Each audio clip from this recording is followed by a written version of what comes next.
ውሰደን ይሉኛል። እንዴት አድርጌ ልውሰዳቸው?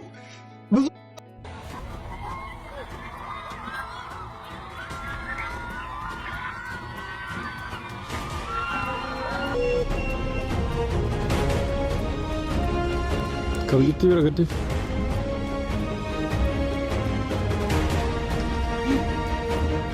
መብራን ይህን ያህል መጨካከሉ ለምንድን የመጣው እላለሁ። ስለከረን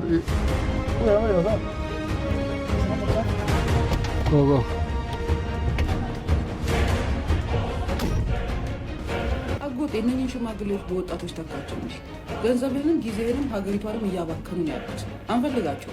በተለያዩ ሀገራዊ ጉዳዮች በፖለቲካዊ፣ ወታደራዊ እና ማህበራዊ እንቅስቃሴዎች ዙሪያ በኦሮሚያ ክልል ጅማ አካባቢ በግዳጅ ወደ ወታደራዊ ስልጠና እንዲገባ የተጠየቀ አንድ ወጣት አልሄድም በማለቱ በክልሉ ሚሊሻዎች በደረሰበት ከፍተኛ ድብደባ ህይወቱ ማለፉ ተዘግቧል። የሟቹን ወጣት ሬሳ የተሸከመው የጅማ ከተማ ነዋሪዎችና ወጣቶች በአደባባይ በመሰብሰብ በህገወጥ አፈሳና የሚሊሻዎች ተግባር ላይ ከፍተኛ ተቃውሞ የአካባቢ ነዋሪዎች ሰላማዊ ዜጎች ላይ የሚፈጸመው ድብደባና ህገወጥ ግድያ በአስቸኳይ እንዲቆምና የጥፋት ድርጊት የፈጸሙ የህግ አካላት ለፍርድ እንዲቀርቡ ጠይቀዋል።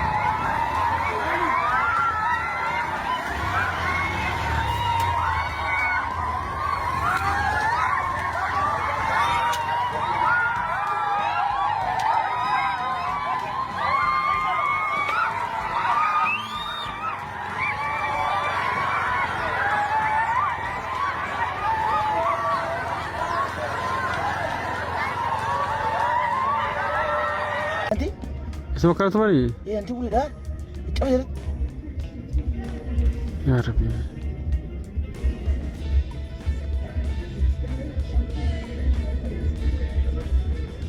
ميت كامل خرابت هو راي गाड़ी से रही गाड़ू ये आते हैं बका ये सारा ये इसने बका ओगो በዚህ ዝናብ ማለት ነው ካፈሳ አምልጬ በዚህ ጧፍ እየሮኩ የመጣሁት ማለት ነው። እኔ 17 ዓመት ተምሬ ዞሩ ላይ ያላየ መንግስት ዛሬ ለጦርነት ሲሆን እኔ የሚያጨኝ ማን ነው? የሱ ልጅ አሜሪካ እያስተማረ እኔ የዳሪ በስርዓቱ እንዲሁ ተዳንገቴ ደፍቼ ተምሬ ዛሬ ለሞት እኔ ለሞት የሚጣጣረው ማን ነው? እሱ የምሬ ነው። ምን ማለት ነው? የተማረ ሰው እንዴት ነው ታፍሶ ወደ ጦር ሜዳ የሚላከው? እኔ እኮ የተማርኩት እኮ አገሬን በእውቀቴ ላገለግል እንጂ ለጋድል አይደለም። የዛ በልጅነቴ ጦር ሜዳ ልጅ ነው። በሌላ በኩል በአሁኑ ወቅት የተማሪዎችንና የወጣቶችን መብት የሚጥሱ የግዳጅ አፈሳዎች መጠናከራቸውን በበርካታ ወጣቶች ዘንድ ቅሬታና ተቃውሞ አስነስተው ዕድሜያቸው ለትምህርት የደረሰ ተማሪዎችና ወጣቶች በእውቀታቸው ሀገራቸውን ማገልገል ሲገባቸው ለጦርነትና ለግጭት በግዳጅ መወሰዳቸው የወደፊት ተስፋቸውን የሚያጨልም መሆኑን ተገልጿል። ወጣቶቹ መንግስት ወጣቱን ለጦርነት ከመመልመል ይልቅ ለሰላምና ለሀገር ግንባታ እንዲጠቀምበት ጥሪያቸውን ያቀርባሉ። መብራንን ይህን ያህል መጨካከሉ ለምንድን የመጣው እላለሁ። ፖለቲካ አልወድም፣ ምክንያቱም ፖለቲካ ሰው ይበላል። ፖለቲካ በቃ ህዝብ ይበላል። እኔ ግን ይቅርታ አድርጉልኝ፣ ይህ ቪዲዮ ስራ በቃ ናፈቀኝ፣ በቃ ሰላም ናፈቀኝ። እግዚአብሔርን ባርሴን እንኳን ማርያም ሄጄ እንዳልሳለም በምክንያቶች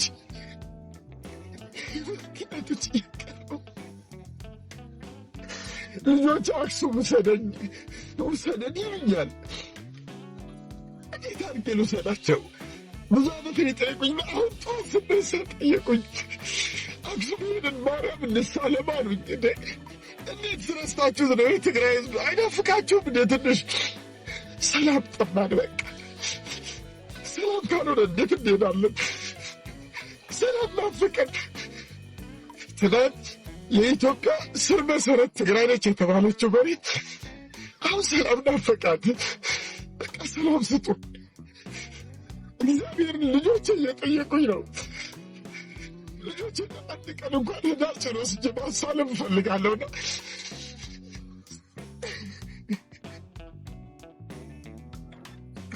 አላቅም። በቃ ይቅርታ አድርጉልኝ። በቃ ወደ ህዝብ አድርሱት ከልብ በቃ የመጨረሻ ቪዲዮ ሊሆን ይችላል። በቃ እና በጣም ተሰምቶኝ ነው የሰራሁት። ልጆቼ በላይ ተነስተው አክሱም ጽዮን ማርያም እንሳለሙ መብርሃንን ማርያም አክሱም በጣም ነው የከፋኝ። በቃና በቃ ብዙ ነገሮች አሉ፣ ብዙ ችግሮች አሉና ፕሊስ በቃ አዲስ አበባ መጥቶ የሚለምነው የኢትዮጵያ ስር መሰረት የመጀመሪያው የጥንት ምን ልበል በቃ ያደገችበት ወይ ደግሞ ጥንታዊቷ ከተማ አክሱም ናት። ትግራይ ከተማ ውስጥ ትገኛለች። እንደዚህ ነው ብዙ ነገር ሲባል እንሰማለን ስለ ትግራይ። ግን አባዬ ለምንድን ነው የሚለምኑት አሉኝ። ለምንድን ነው የሚለምኑት አሉኝ። በቃ እንደ ልጆቼ አክሱም ጽዮን ማርያም ውሰደን ትውልድ ሞታለች። እናቴ ናፈቀችኝ ማርያምን። እናትና አባት የለኝም። አንድ ቦታ መወዳት በቃ መብርሃንን ብቻ ነው በቃ መብርሃንን ነብራችሁና ፕሊዝ ይቅርታ ልጆቼ አክሱም አገር ወስደ ለምንድን ነው ጽላተ ሙሴ ጽዮን ማርያም ማታሳልመን ስላሉኝ ነው የሰራሁትና ሰላም በቃ ሰላም ስጡን። ሰላምን ማን የሚጠላው? ቤታችሁ ስትገቡ ልጆች ሲወርቁ እኮ ደስ ይላቸዋል አይደል? ያናፍቆት ትግራይ ላይ የለም።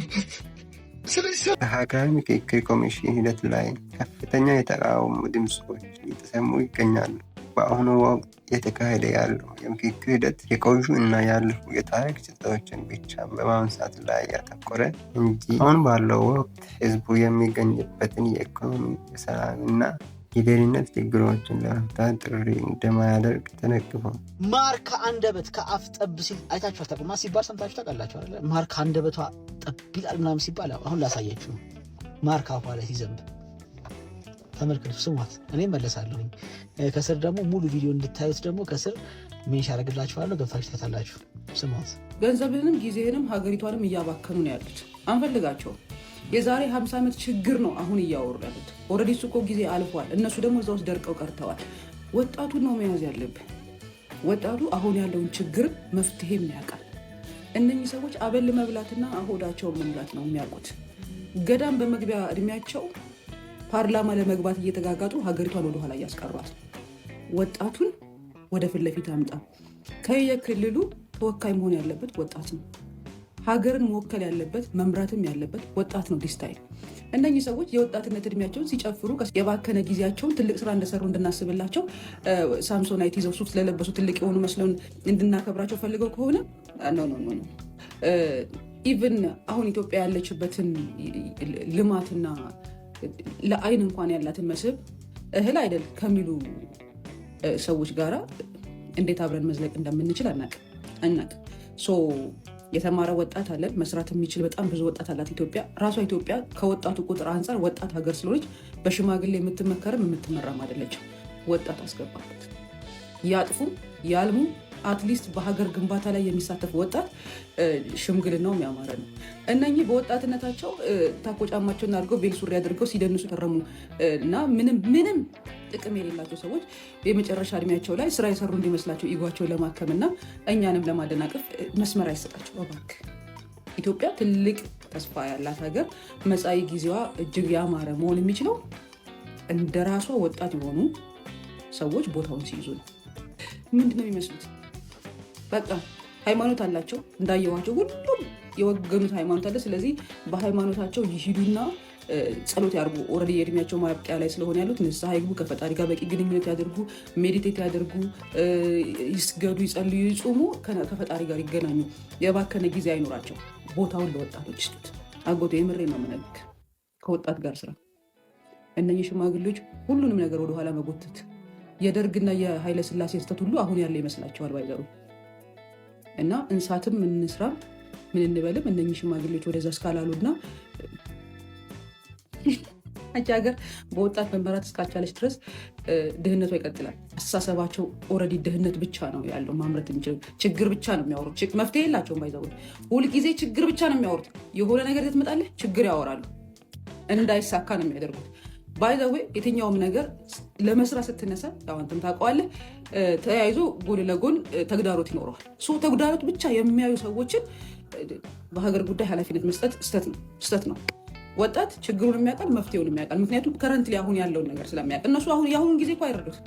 ኦልሬዲ የአሁኑን ጊዜ ዲመናይዝድ አድርጎታል። መፍትሄ እየፈለጉ ያሉት አጼዎቹ ለሰሩ ስተት ነው እና አሁን እነሱ የሚያጸድቁት ነገር ደግሞ ለቀጣይ 50 ዓመት ለእኛ የቤት ስራ ነው የሚሆንበት። እንግዲህ እንደሰማችኋት ነው 100% እስማማለሁ። ከዚህ በፊት እኔ ምክክሩም ሲጀምር ማለት ነው ከጀመረ በኋላ አንድ ቪዲዮ ሰርቼ ነበር፣ ግን አባብዬ አሽሞንምኜው ነበረ ከነሱ ለጠላ አድርግቼ እኛ ወጣቶች ደግሞ ብንነጋገር ምናምን የሚል በጣም ስሙዝ አድርጌው እንዳይደብራቸው ምናምን በሚል ማለት ነው። በዚህ መጠን ልጠነቅቅላቸው ይገባል ብዬ አላስብም ነበር። ዛሬ እሷ ስትናገረው ነው አይ እኔም ጠንከር ማድረግ ነበረብኝ ብዬ ያመንኩት። እኔ ጋር ያላቸው ስሜት አለ። ይሄ 60 ምናምን ያሉትን እንትን አይደለም ቢኮዝ ላለንበት ውጥንቅጥ ላለንበት አዘቅት ሊወረድንባቸው ለነበሩት የቁልቁለት ጉዞ ትልቁን ኃላፊነት የሚወስዱት እነሱ ናቸው። ይሄ ተማርን ይሄ ኤሊት ነን የሚሉት ምናምን የለም ትልልቆቹ የ60 ምናምኖቹ ያሉ ምናምን በተለያየ ነገር ላይ እናውቃለን ብለው የሚመጻደቁ ሰዎች እነሱ ናቸው ለውድቀታችን ትልቁ ምክንያትና ኢቨን ውሉን እስክናጣው ድረስ ደብዙ ጠፍቶ እንደዚህ ትክትክ ብሎ ማለት ነው እንደዚህ ተጨንቀን ያለ ነው በእነሱ ምክንያት ነው። ዛሬም ደግሞ ነገ ለምንኖረው ኑሮ ሀሳብ አስተያየት እየሰጡ ሊያወሳስቡብን በሮመር ደረጃ የምንሰማቸው ነገሮች አሉ እኮ አሉባልታ ምንም ኮንታይ ማን ይባል ከፈለገ ድንገት ይነሳና እንትን ሺናሽ ማን ይላል ድንገት ይነሳና እንትን እነዚህ ሀገር ከተሞች የምነሳው ያው ቀጥታ መጥራት የማልፈልጋቸውን ቦታዎች ያለ መጥራት ነው። ቢኮዝ እነዚህ ጋር ምንም ችግር ስለሌለ ማለት ነው። ይረዱኛል። አርጎባይ ማን ነው ይላል እና ዛሬም ጥያቄያቸው እጅግ በጣም የወረደና የተልከሰከሰ ነው ብዬ ነው ይሄንን ጥያቄ የሚያነሳ ሁሉ ለኔ እጅግ በጣም የወረደና እጅግ የቆሸሸ ሰው ነው ብዬ ነው የማስበው። ዓለም ያለው ሌላ ሌቭል ነው። ሰው እንዴት ስለ ኢኮኖሚ፣ ስለ ቢዝነስ፣ ስለ መብላት መጠጣት፣ ስለ ሰላም ፒስ ኤንድ ሴኩሪቲ እንዴት አድርጉ እንጂ ከሌማን ነው ከሌማን ነው ወዳጄ ካለ ህክ ሰርተካ ሀብት ንብረት ካፈራበት የትም ቦታ ያንተ ነው። እኔ ጋምቤላ ብሄድ ነው ማለት ጋምቤላ ያለው ወንድሜ ሚሽን ተቀብሎ እስካልሆነ ድረስ እኔን ግንባሬን ስሙ የማይቀበልበት ምንም ምክንያት የለም።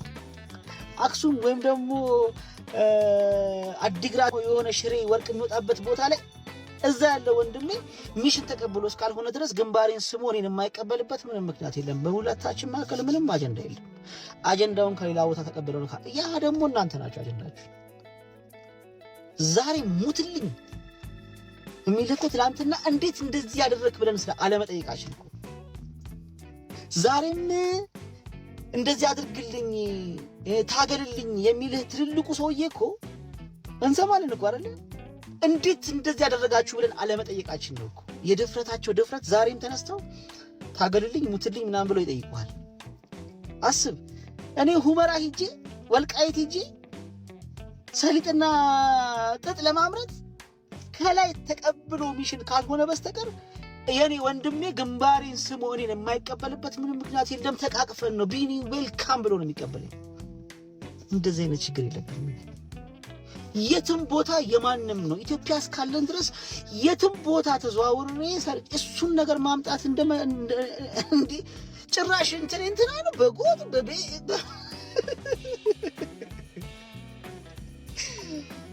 ወይኔ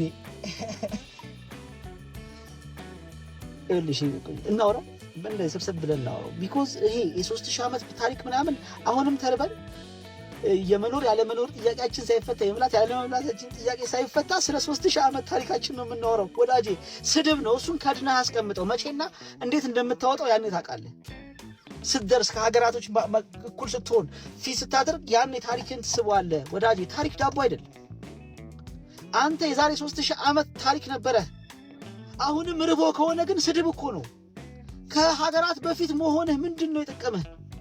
ቢያንስ የዛሬ የዕለት ጉርስህን መሸፈን የማይችል እንኳን ከሆነ ዛሬም የአይምሮህን ያስተሳሰብህን ሁኔታ መመዘንና መለካት የማይችል ከሆነ ምን ያደርግልሃል? ምንም እኮ ያደርግ።